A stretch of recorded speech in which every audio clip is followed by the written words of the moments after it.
Já fui pega. Faz menos de um mês que eu fui pega pela última vez. Pega no mercado e eu estava com meu filho fazendo compras. Pô, cara, você tá fazendo isso de novo. Como é que foi que começou isso? Esses dias atrás, ela me falou que ele, enfim, falou a verdade, falou que foi um momento de fraqueza, pediu desculpa. O que é esse tratamento? Eu tenho uma policial, como se várias vozes falassem pra mim fazer aquilo.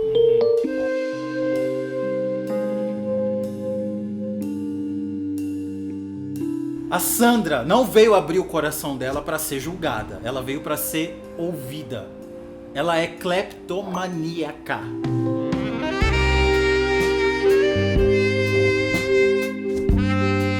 Você já tinha ouvido falar? Ela tem compulsão por roubar. E só hoje ela descobriu que essa compulsão veio de coisas que o padrasto dela fez no passado.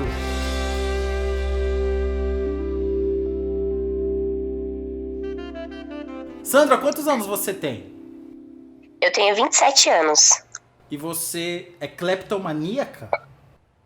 Isso, atualmente, né, faz umas 2 semanas eu recebi esse diagnóstico de cleptomania. O que é isso? Cleptomania é quando a gente tem uma compulsão, um vício muito grande, incontrolável de roubar. E geralmente são coisas insignificantes, que não tem valor alto nem nada, coisas bobas, supérfluas, e a gente rouba. Como é que foi que começou isso? Você percebeu? Então, eu percebi que começou quando eu tive o meu caso de abuso sexual na infância, que eu sofri abuso pelo meu padrasto, né, que morava comigo, e com a minha mãe e minha irmã. Começou aos 9 anos de idade. 1 mês e meio, mais ou menos, após o começo dos abusos, eu comecei a ter esse costume de roubar. E começou com um pirulito. Eu não sei se você lembra, no tempo que tinha aquele brinquedinho que vinha com o doce atrás. Na época era R$3. Então, começou roubando. Minha primeira coisa a roubar foi aquilo, no mercado. O que você sentiu quando você roubou aquele pirulito? Olha, eu roubei porque na minha cabeça eu não teria dinheiro e minha mãe não iria me dar. E os meus amigos tinham dinheiro na época, né? As pessoas que estavam ao meu redor para comprar doces e balas e eu não tinha. Então, quando eu roubei aquele pirulito, eu fiquei muito feliz. Eu tive instantaneamente, assim, um prazer, né? Meu cérebro acionou um prazer, né? De fazer aquilo. E uma compensação imediata. Porque eu não tinha pago, não tinha sofrido dano e tinha conseguido o pirulito. Ninguém descobriu. Ninguém descobriu. Só que assim, o problema é que começou com o pirulito, né? E do pirulito passou por uma blusinha numa loja, por um brinquedo, um salgadinho, um pacote de bolacha da prateleira. Teve uma época que eu tinha 13, 14 anos, que eu estava com uma sacola de roupa em casa, todas as peças roubadas. E você roubou de onde? Olha, de lojas de roupa. Economia New, Sul Center, lojas de roupa, assim, da região.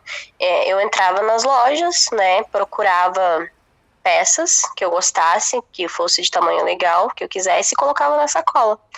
Ia no provador, às vezes, provava. Mas você roubava como? Você colocava em uma bolsa? Então, a minha tática, eu era muito rápida, por incrível que pareça, eu gostava daquilo, parecia que eu era muito boa em fazer aquilo, sabe? Eu sempre andava com uma sacola no braço, e eu afastava as alças da sacola. Uma alça ficava no pulso e a outra quase próxima do cotovelo, então a boca da sacola ficava aberta, entende?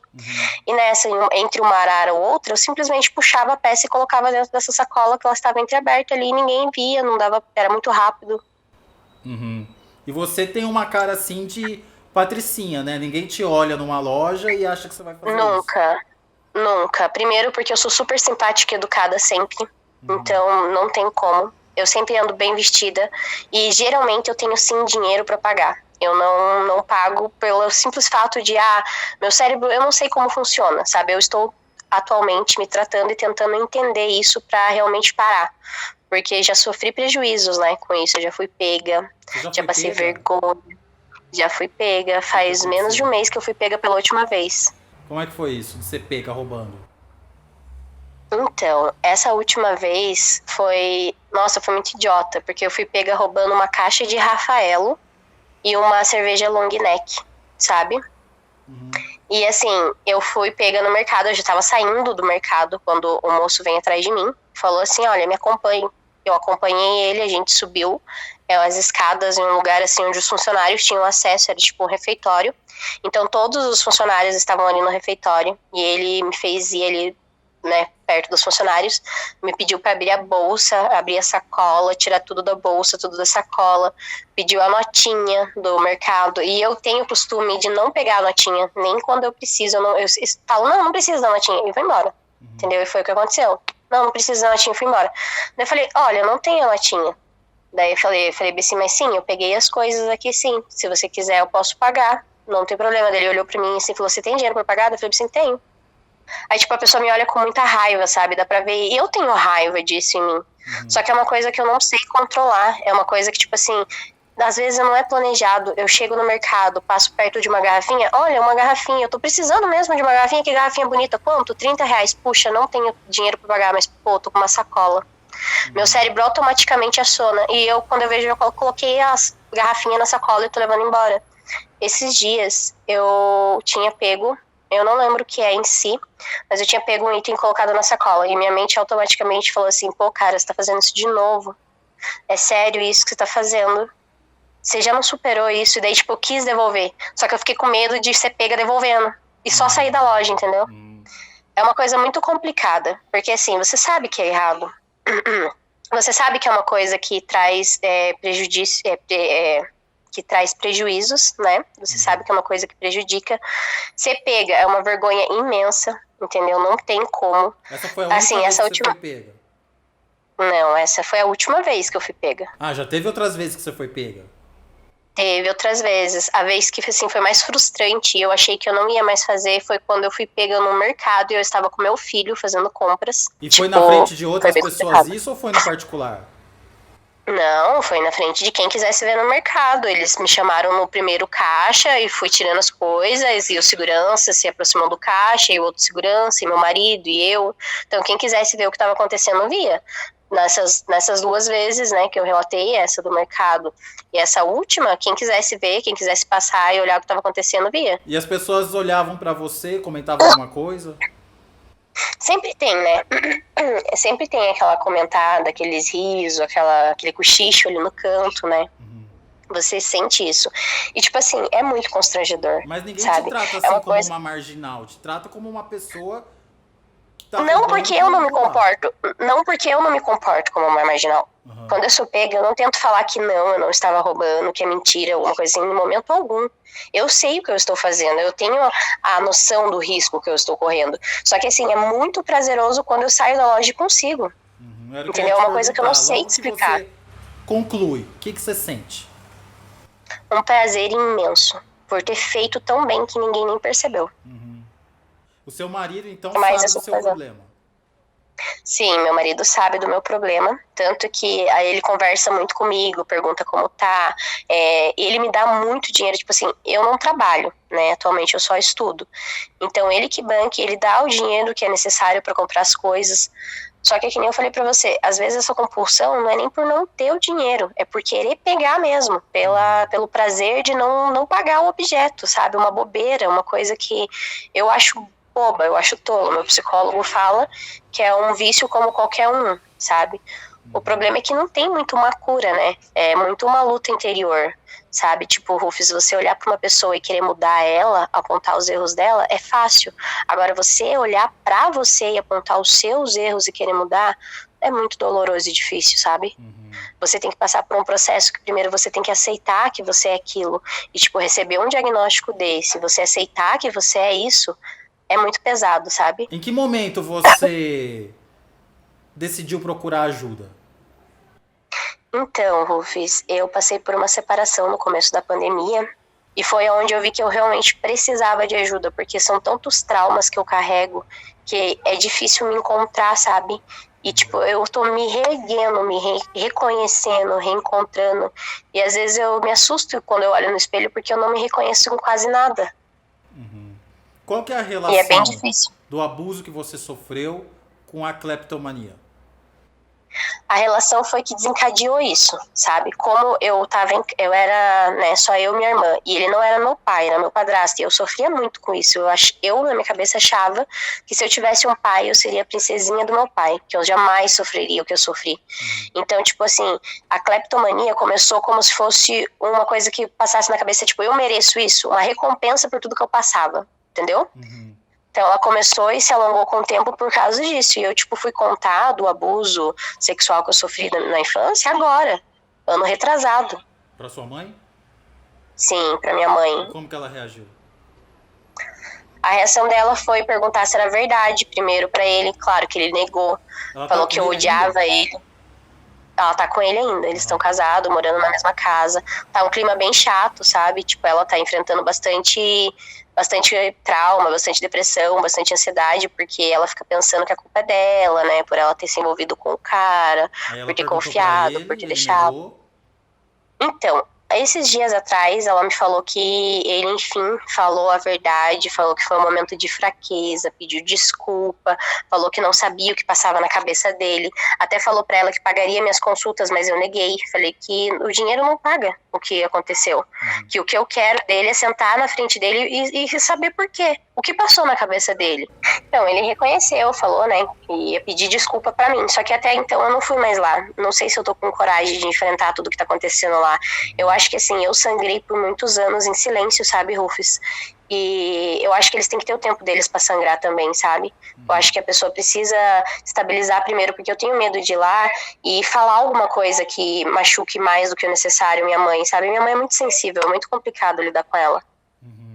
E esses abusos eram constantes, ou foi uma vez só?